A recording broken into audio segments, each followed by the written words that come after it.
Rav Rizda.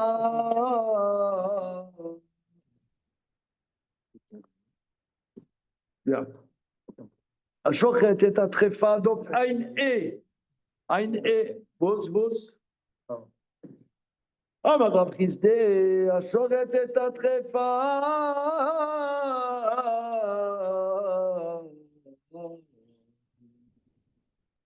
La shrita du tréfo. Umatzaba ben Tishachai. Et il a trouvé un petit à terre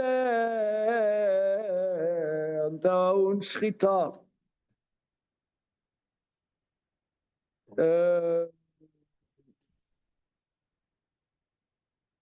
Ça nécessite shrita. Vechaya bezroa lechayim vakeivo vemeta omeletabe bemassa. Alors, parce qu'on avait vu, on avait vu que le petit de la tréfa,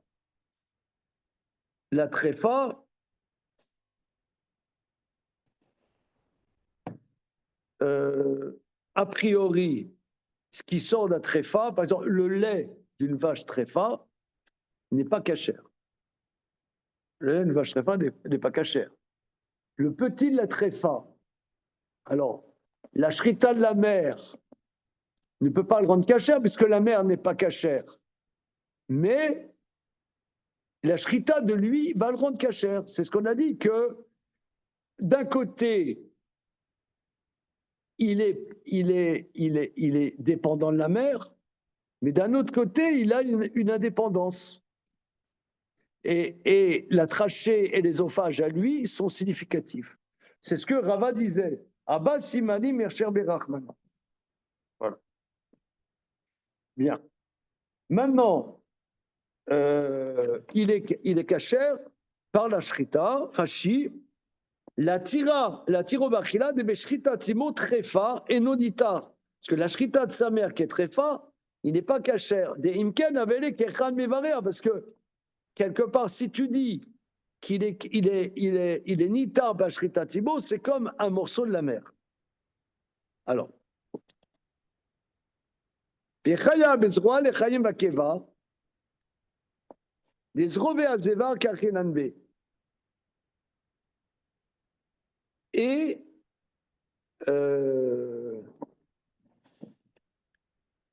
lorsque on fait la shrita d'une vache de boucherie, on doit donner la pâte, les joues, shalom, la pâte, les joues et l'estomac au Kohen, systématiquement.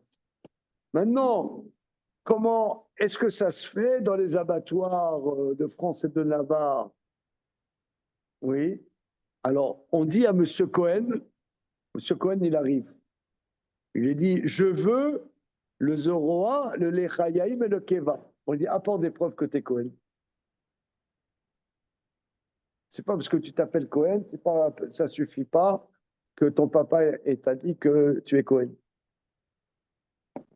Ok? Il faut apporter une preuve. Ok?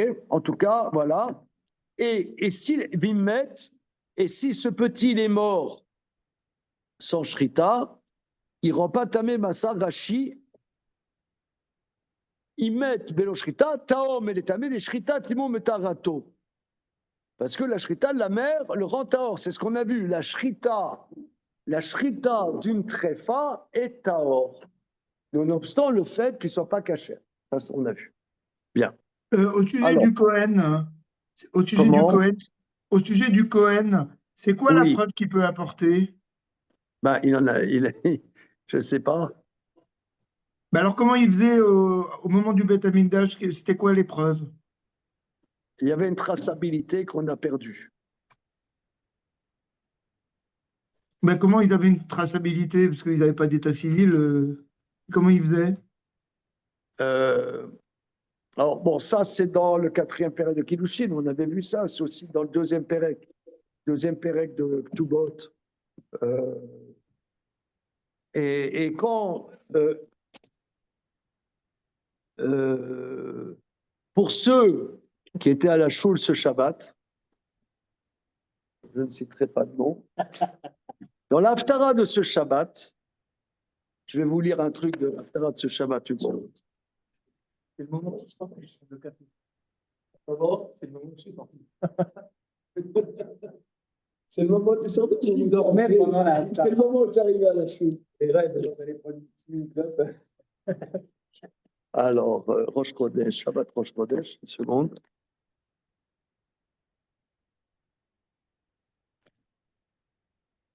Cette émission, je ne sais pas où c'est. Oui.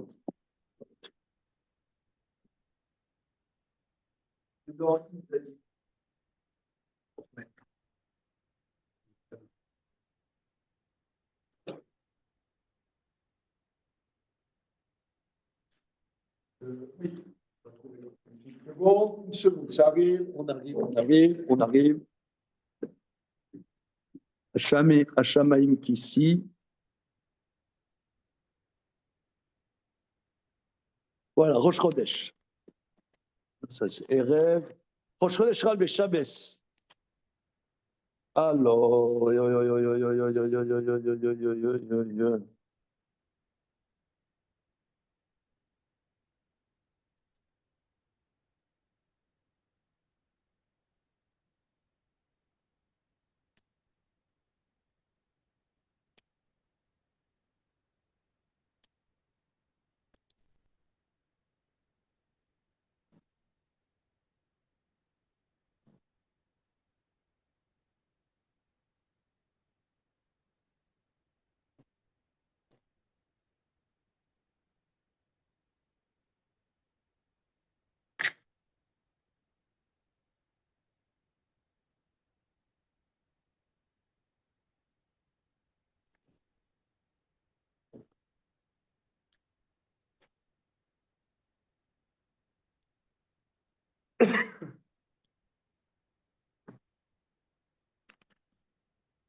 voilà. Donc, c'est écrit qu'à la fin des temps, donc c'est dans l'Haftara de Shabbat dernier, je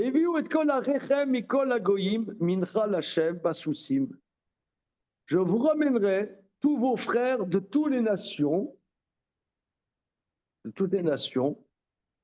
sur ma montagne sainte à Jérusalem, etc. Vegam mehem ekar la Kohanim, la Léviim, Amar Hashem.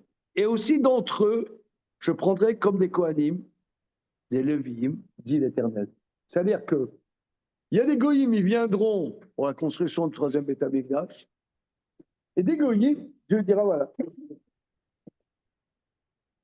Alors j'ai entendu d'un grand ami Tracham, Avré Ouven Meyer, c'est-à-dire que ce pasouk nous dit, donc dans l'Haftara, le Shabbat Rosh Chodesh, qu'il y a des gens, on croit que c'est des goyim, et ben c'est pas seulement des juifs, et pas seulement c'est des juifs, mais c'est des kohanim qui sont kohanim sans qu'il y ait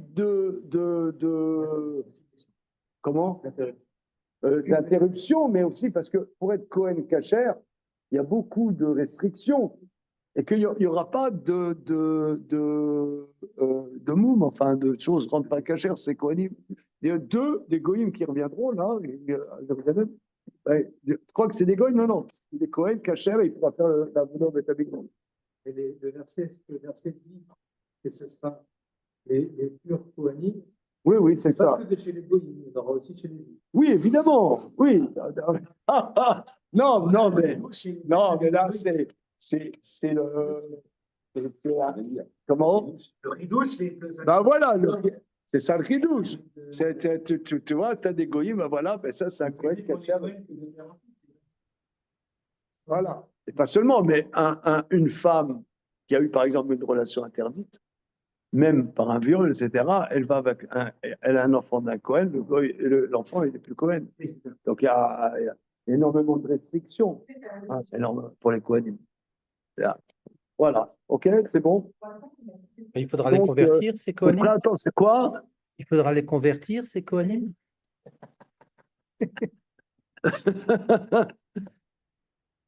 Ben non, non, on trouvera des papiers qu'ils ont toujours été Cohen, quoi, en vérité. Ah, d'accord. Voilà. Et Il y a juifs.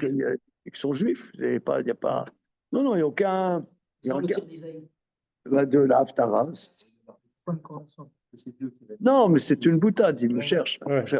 Wesh, tu me cherches. Ok. Voilà. OK, c'est bon. Alors, OK. Donc, voilà. Comment on est cachère? Comment on le sait? Par exemple, vous savez que, voilà, il y a un minyan, il y a la choule, il y a un Cohen, il dit Cohen. Ouais. D'après Rambam, c'est pas bon. Il faut apporter des preuves que tu es Cohen pour monter au Sefer Torah. Là, ce qu'on dit à la choule, il y a un mode Cohen. Ah, finalement, alors, on ne fait pas monter les Kohanim pour Il y a un mode Cohen. donc Hein? c'est pas une erreur. Mais on vexe pas. Nous, à Minrab, par exemple, Non, on ne fait pas monter les gens. d'accord, bah, ça c'est un truc, j'aime pas ça. Comment dire? On parle pas du même type de preuve. Comment? Là, quand le Rambam dit des preuves aujourd'hui, c'est plutôt la ketouba de son père, est-ce que c'était un Cohen, pas la preuve de Je sais pas comment authentifier que c'est un Cohen. Comment authentifier que c'est un Cohen? Je sais pas. Pourquoi ça fait référence au fait qu'à une époque, les Kohanim achetaient leur charme?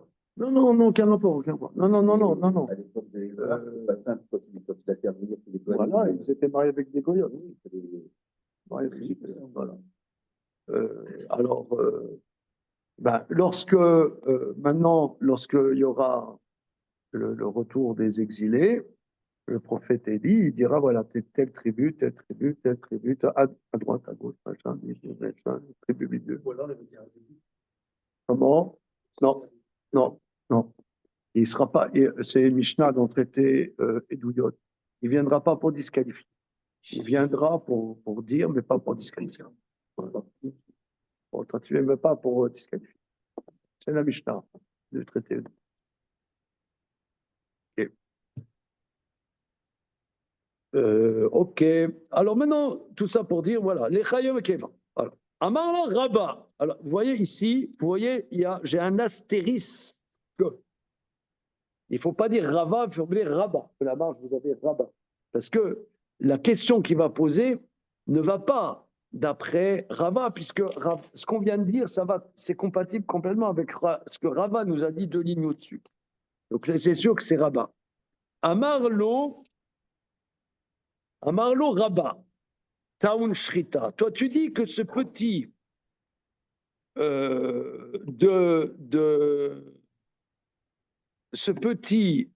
qui arrive à terme, il faut la shrita. Keman qui Rabbi Meir. Comme Rabbi Meir. Vimet taor meletame bemasa, keman qui Rabbanan. Donc vous voyez, ça ne peut pas être comme Rava, parce que Rava nous a dit qu'il y avait 4 simanim. Or là, on voit manifestement que cet interlocuteur ne tient pas à cette notion.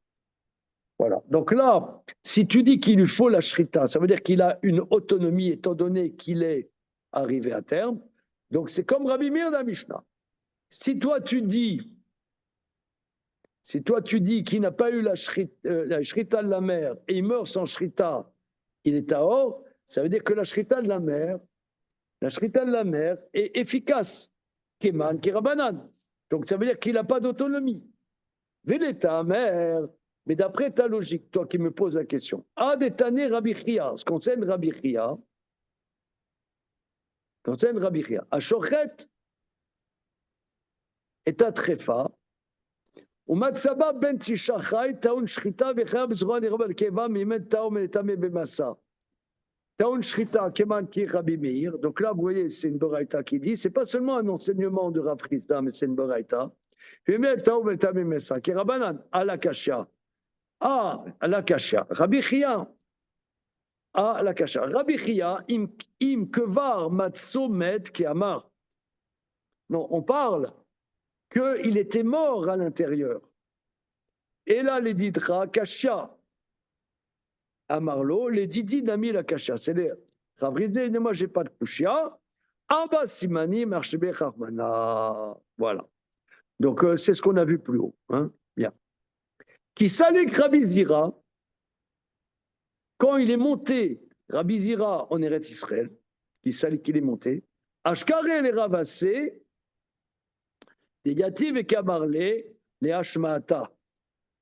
Quand le Rabbi Zira est monté en Eretz Israël, il a vu Ravassé, qui était assis et qui disait cet enseignement que quoi? Cet enseignement, comme l'enseignement de Rav Chisda, que Arba Simani, Mercher Bechachmana, c'est ce qu'on a vu la dernière fois. Amarlo Yesher, il a dit Shkoyer, Shapir Kamarta. Vechen Amar Rabbi Yochanan, et ainsi, il a dit Shkoyer. Et d'ailleurs, il lui a dit, et d'ailleurs, Rabbi Yochanan, il dit comme ça. Miklal de Pali Galé Rabbi Shimon ben Lakish. Est-ce à dire que si tu dis ainsi a dit Rabbi Yochanan, est-ce à dire que son détracteur historique pense que non, qu'il n'y a pas ce concept de Arba Simanim, Rashi. Mikla, des palais arabes, Baya, Ba'e, Mine, Shamat, Shenichlakala. Voilà, est-ce que ça veut dire?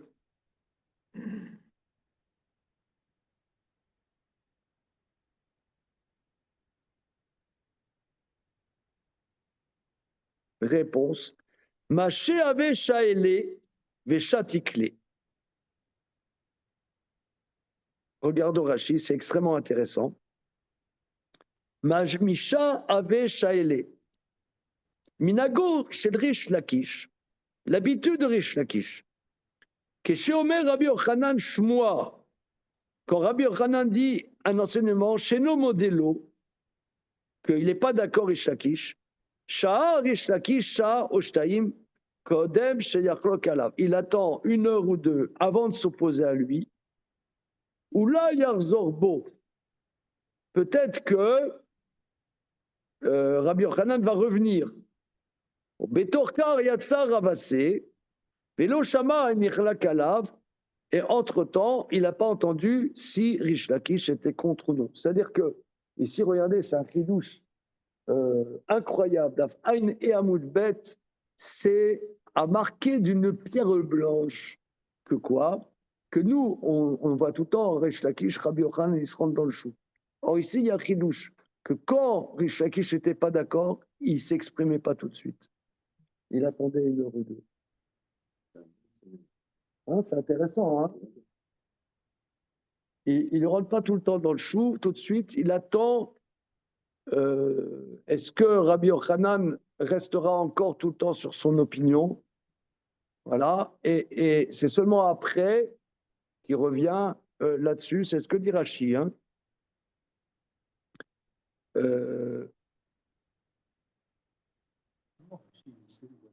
Oui, alors, ta remarque est très intéressante. Je me suis posé la même question en le lisant. Alors, je suggère plusieurs choses. On voit Rashi souvent. Oui, comment? On n'a pas entendu la remarque. Oui, la remarque de Johan, c'est que Rashi nous sort tout un scénario. Un scénario comme quoi, quand, dans les mots, Maché avait Shaele les, Veshatik les. Attendre, il attendait et il se taisait. C'est-à-dire que Rashi nous explique, quand Rabbi Yochanan disait quelque chose et que Rish Lakish n'était pas d'accord, ce qui était fréquent, et il ne lui disait pas tout de suite, je ne suis pas d'accord.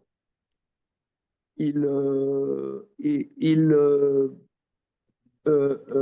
se retenait, il attendait quelque temps, et après il dit à Rabbi Yochanan, t'as toujours ton opinion, c'est comme ça? Et après, il voyait, est-ce que Rabbi Yochanan gardait toujours son opinion? Alors là, il s'exprimait seulement.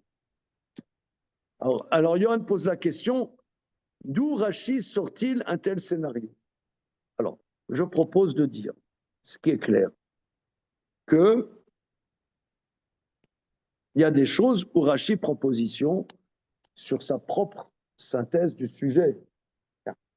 Mais souvent, Rachi nous donne des clés qu'il a apprises de ses maîtres.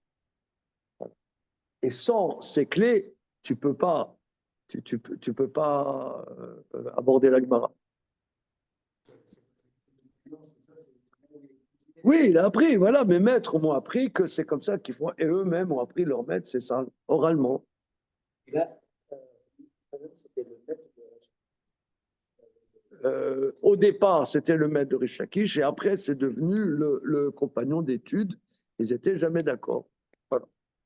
Alors, première explication, c'est qu'entre-temps, Rabbi Yochanan s'est exprimé, Rish Lakish n'était pas exprimé, Ravassé, il avait un rendez-vous chez le dentiste, et il n'a pas su la suite, est-ce que Rish Lakish était contre ou non.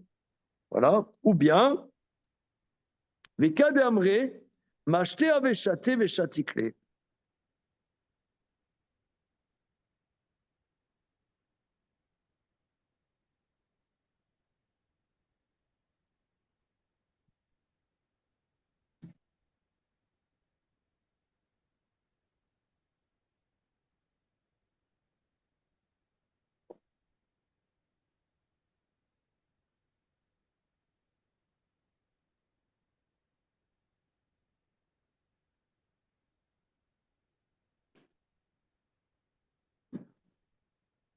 À ce moment-là, Ravassé, il buvait de l'eau quand Rabbi Yochanan, il a dit son enseignement.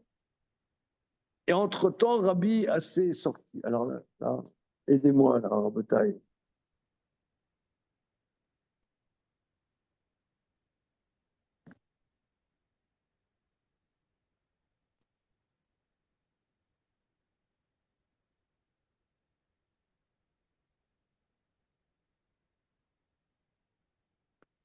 Il buvait de l'eau quand Rabbi Yochanan a dit, et puis il est sorti, et il ne sait pas si Rish Lakish est rentré dans le chou de Rabbi Yochanan.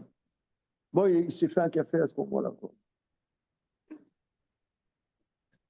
Et il ne sait pas est-ce que Rish Lakish était d'accord avec ce concept des Arba Simonim ou non. Ouais. Ok, continuons. Alors, reprenons la Mishnah. La Mishnah nous dit que d'après les Rabbanan, tu fais la shrita de la vache, et la vache a à l'intérieur un petit à terme. Alors Rabbi Meir nous dit, étant donné qu'il est arrivé à terme, eh bien il est autonome et que il n'est pas permis par la shrita de la mère. Les Rabbanan, eux, ils disent, non, il est arrivé à terme, eh bien il est moutar par la shrita de la mère, sa graisse est permise, son guide anaché est permis. Donc ça, c'est Rabbanan. Et Rabbi Shimon Chezouri dit, même à 5 ans, il est moutard par le shrita de la mère. Voilà. Même à 5 ans, Rabbi Shimon Omer, afilou ben Rabbi Shimon Bessadeh, shrita imo metarato. S'il meurt la vache à 5 ans, le petit, le ben Pakoua, il a 5 ans, il laboure dans les champs et il meurt de sa belle mort, eh bien, il n'est pas Nebela parce qu'il est tahor par la shrita de la mère. Alors, quelle est la marloquette entre Rabbi Shimon Chezouri et Rabbanan? Est-ce qu'il y a une marloquette? C'est la question du Talmud. Aïn et Amoulbet. Rabbi Shimon Chezouri Omer. Voilà. Aïnou Tanakama. Alors, ça revient à l'avis du premier, ça revient au premier avis.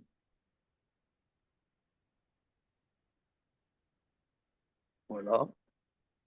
Alors, Amarav Kana, ça c'est très très important au niveau de la halakha. Ifris al-gabe karka ika binayu. On parle, si il a foulé sur le sol, la différence. Regardez Rashi, extrêmement important au niveau halakhique. Amad al-par sotav. s'il s'est tenu sur ses sabots, et Tanakama, qui va en Shalach, il a marché sur le sol, Taun Shrita, Miderabanan, des athées les chilou, fait les rôles bema belo shrita. Si tu permets cet animal sans shrita, tu vas dire, bah, on peut manger des animaux sans shrita. Donc, rabbiniquement. Par contre, si la vache est en train de mettre bas, et toi, tu as un marteau en main, le petit est en train de naître, une seconde. Tu as fait la shrita de la mère. Tu as fait la shrita de la mère. Oui. Tu ouvres le ventre de la vache. Il y a un veau. Un veau vivant. À ce moment-là, tu prends un marteau, tu le tapes sur la tronche. D'accord? Cachère. Par contre, ce veau a foulé le sol. À partir du moment où il a foulé le sol, Midera Banan, il lui faut une shrita. Ça, c'est pour Tanakama et pas pour Rabbi Shimon chez nous. Ok? Ça veut dire qu'on lui tape sur la tête avant qu'il touche le sol Voilà. et on peut le consommer. Tu ne peux pas le consommer. Ça, c'est un d'être là à la fin. Alors. Comment? On est là pour ça. À condition qu'il Ça va, soit à Damien, terme. là, un petit coup de mou, là. Qu'est-ce qu'on peut faire pour toi? Comment? Ça va passer. Oui, les amis? À condition qu'il soit à terme.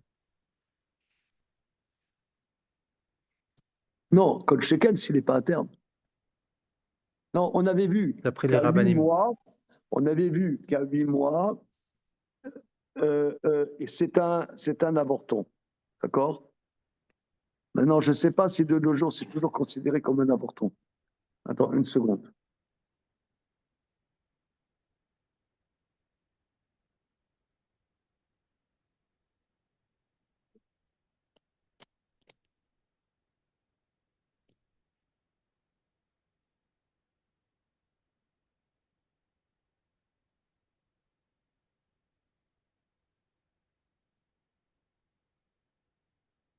Non, même d'après Rabbi Meir,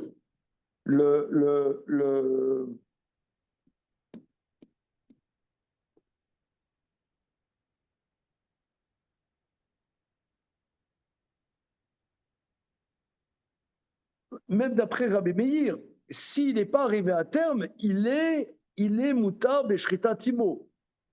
Hein? Ouais. C'est seulement si à terme où il y a le débat avec Rabbi Meir. Ok. Alors, une seconde. C'est bon.